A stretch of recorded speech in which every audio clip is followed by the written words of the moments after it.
The SEC's withdrawal of the Ripple appeal is inevitable, and this is part of the process of the SEC dying.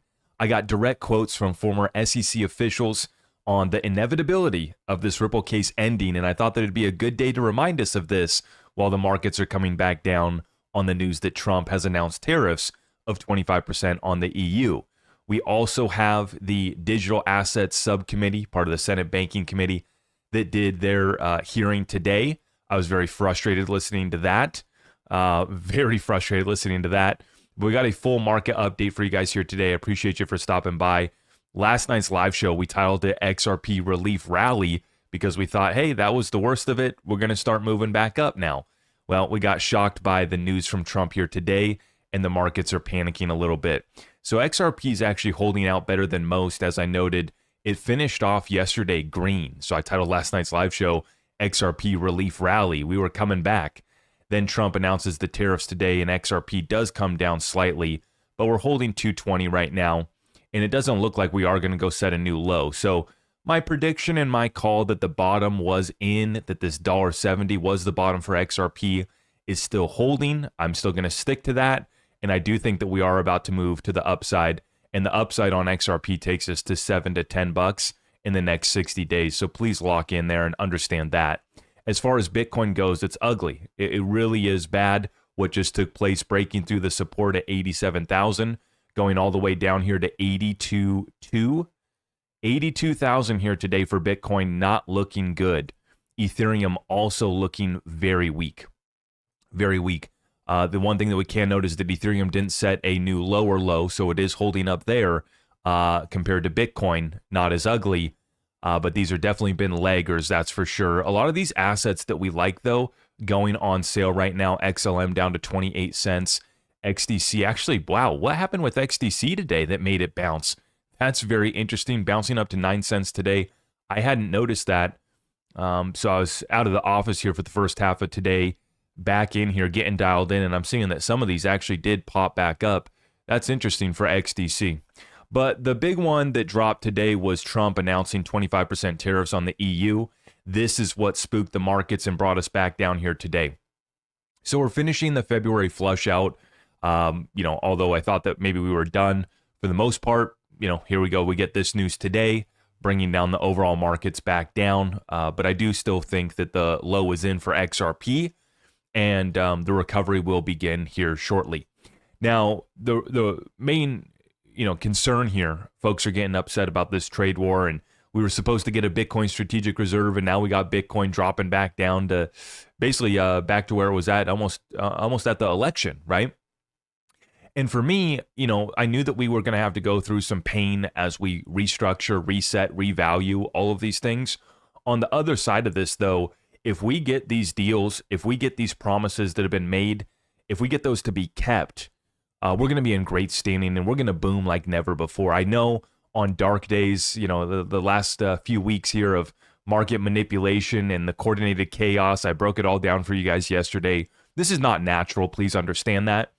And I just wanted to remind you guys here today that the other side of this deal gets really good. As long as the promises are kept, and we have 15,000 IRS employees have been identified to be fired as early as next week by President Trump. And that's what I'm talking about. If we can bring investment capital in, if we can reduce regulations, if we can cut taxes or just get rid of taxes, abolish the IRS, income, payroll, estate, and gift, we will be booming. And the short-term pain that we just had, we will be looking back laughing at this moment. And I hope that we'll be able to laugh at this moment because you didn't panic sell, that you didn't leave, you didn't give up and quit when we know that the fundamentals are still there and better than ever before. We'll talk more about that later. But waters above, on that note that I'm making, retail is already signing divorce paperwork 3 months into their crypto investment marriage, with the fear and greed index dropping down to 21. Now, this is when we buy. This is when we move. And I'm looking over opportunities right now, and I'm looking to snipe some of these low prices. Doesn't have to be the absolute bottom, but I know what's about to come back here. And you got a lot of people, new retail traders that got in after the Trump pump, after the election victory in November, historical election victory. And then we started to climb back up here, just a fantastic Trump pump. And then now we get a little bit shaky here. And you got folks that have only been in the game for a few months that are already calling it quits. They're going to miss out big time. And the reason why folks are calling it quits is because instead of going to fundamental utility positions like XRP and others, coins like XDC that was actually up today, they're investing in the memes and they're gambling and they're playing around with the degens. And what's been exposed? The mass extraction from the cryptocurrency space by the cabals and insiders that were really running and the market makers that have been controlling this cryptocurrency space, in particular, the degen space. And we're starting to quantify this. This guy right here on Twitter calculated the total extracted from memes on Solana. Trading bots and apps, 1 billion. Pump fund, 492 million. MEV, 1.5 to 2 billion. Trump insiders made about $500 million to $1 billion. Other insiders unknown. We can't even track it all. There's so many billions that have been made here by the insiders. AMMs, upwards of maybe 2 billion. In total, we're looking at about 3 to 6 billion, and he drops his sources down below for basically how much value has been extracted out of this meme coin space. And what's unfortunate about this is money that's leaving the crypto space, and it's going to take a while for it to come back in. In fact, you might not even refill this capital through retail flows. You're going to have to fill this through institutional big money coming back in, because you got new people that come in. They say, oh, look at this funny little kitty cat. Look at this little mouse. I'm going to go make a little meme coin millionaire out of myself. And then they get their shirt taken from them, and then they want to quit crypto, right? And what's happened is they went into the most rigged part of the casino here in crypto. We've been talking about how these centralized exchanges are working against you. The market makers have been dumping these cryptocurrencies over the past few days to force mass liquidation so that they could scoop up all the tether to pay back their loans and to cover their butts. And that's the game. But the game was even more rigged in the meme coin space, and so folks were skipping over Bitcoin, which I don't blame them for doing that. There's really no reason to own it at this point, in my opinion. So skipping over Bitcoin's not that big of a deal, but they should have stopped at XRP. Instead, they went into Mickey Mouse, get me wrecked coin, and then, it's not too good of an experience there in crypto for them. Now, we're still trying to figure out what happened with this hack last week. David Schwartz commenting on this post that was put out by the Safe Wallet, which apparently this Safe Wallet was the target of this hack, quote unquote hack, assuming it was really a hack. We're still not really sure what happened here, because Bybit said that it was an issue with the Safe Wallet and with a smart contract on their platform. And now David Schwartz responds and he says, are you telling us that a quorum of Bybit signers all blindly pulled the code they used to decide whether to sign a transaction from the internet? So, and I really don't even understand what all this is. I'm not familiar with the Safe Wallet.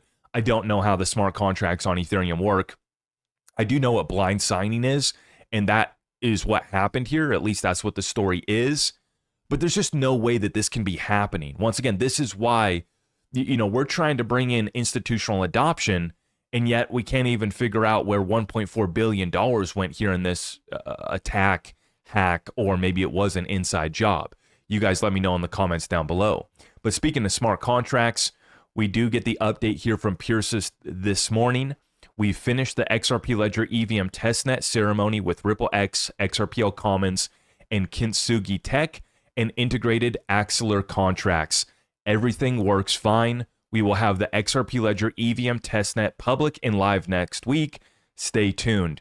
And make sure you guys stay tuned, because I'm going to be dropping an update on the full smart contract proposal that was dropped just yesterday, okay? So in case you missed it, yesterday there was a proposal for smart features, and basically smart contracts light is how I can dumb it down and simplify it for us. It's adding extensions onto existing features that the XRP Ledger already has. It's not full-blown smart contracts, but I think it's going to suffice as far as the programmability and functionality that we need to be able to conduct business logic using XRP Ledger. So I already recorded an update on that. I just got to edit it up. I'm going to post it for you guys, and I'll be dropping that here in the next couple of days. There's just been a lot here on the news that I wanted to slip in here today before dropping that update, but stay tuned for that one, okay? So we got the EVM side chains ready to go live on the testnet. We got these smart features that are going to go into testnet with the smart escrow first, and then they're going to do smart contracts later this year. So the full rollout timeline of the smart contracts is going to be about a year. It's about a year of testing of DevNet. They're starting with escrow, so they don't go into full-blown smart contracts yet. Basically, so they can start small, baby steps, as David Schwartz said, and then they can see what breaks, what works, and then proceed from there. But it's going to be about a year process. But this is all taking us into this XRP DeFi explosion in 2025 that I've been talking about. It's already underway. It's only going to accelerate further with these smart contracts, smart features, and smart escrows that are going to be delivered. But as I titled this episode here today, it is inevitable that the SEC is going to withdraw the Ripple appeal. This is John Reed Stark, who used to be the former chief SEC Office of Internet Enforcement. So he was not just another Joe Blow. He was another John at the SEC, but he was the former chief SEC Office of Internet Enforcement. And so he says, and he comments, so this is how the SEC dies. The rapid fire demolition of the SEC. And is that such a bad thing, by the way? Do we need the SEC? Maybe we do. I don't know. Maybe we can shrink it down a little bit. Seems like every government program can at least be shrank and cut in half, maybe more. The rapid fire demolition of the SEC crypto enforcement program continues. Oh no, full panic. SEC investigations of Uniswap and OpenSea officially closed. Both firms had received Wells notices under the SEC Chair Gensler. Dropping of the SEC's Ripple appeal next up for sure. So we got a for sure on a dropping of the SEC Ripple appeal. Now someone asked him the question, is the Ripple case less likely to be completely dropped due to the large monetary judgment that's already been determined by the judge? How likely is the SEC to just forego $125 million? John says, thanks, Jim. In my opinion, the SEC will never again file a pleading in a court case advocating that any digital asset is a security. Yay, what's wrong with that, John? Is John having a bad day today? It must be hard to be John today. And if you recall, John was actually brought in on the 60-minute segment that Brad Garlinghouse was featured in. And John was kind of the counterpoint in that interview, in that series that they did, that episode, I should say. And he was the one that was saying, how the SEC, was rightfully going after the crypto space. There was a lot of bad actors. It was all bad activity, right? So he was basically crying on the 60-minute segment about how the SEC needed to be able to enforce this space. And clearly he's doing a lot more crying. I talk about the Bitcoin maxi tiers. That's a fun little meme coin that I have on the XRP ledger. Maybe we need to get some John Reed Stark tiers going too. Huh? That might be something. And I'm joking. Don't launch that meme coin, okay? It's just a joke. But let's finish off this statement here. The SEC will never again file a pleading in a court case advocating that any digital asset is a security. That's what we're looking for. That is the reason why a withdrawal of the SEC's Ripple appeal is inevitable. I also believe that the SEC will win the Ripple appeal, and such a victory would be wholly inconsistent with its current crypto ethos. So he has to throw in one last dig there that if the SEC did go through with it, that they would win. If John Reed Stark was at the helm still working and doing and negotiating, they would win. They would win. It's a winning case.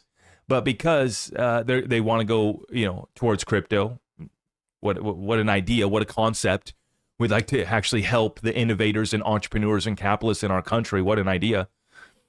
Companies like Ripple that are not being alleged of fraud, are not being alleged of anything other than a speeding ticket violation in the securities world. And, so I like how he threw in that last one. But in his opinion, the withdrawal of the SEC's Ripple appeal is inevitable. And so I wanted to title this episode that, direct quote from John Reed Stark. No, it's not clickbait. It's a direct quote. People keep on calling my stuff clickbait when the thumbnails and the headlines that I put together are normally direct quotes from people. Not me, other people, right?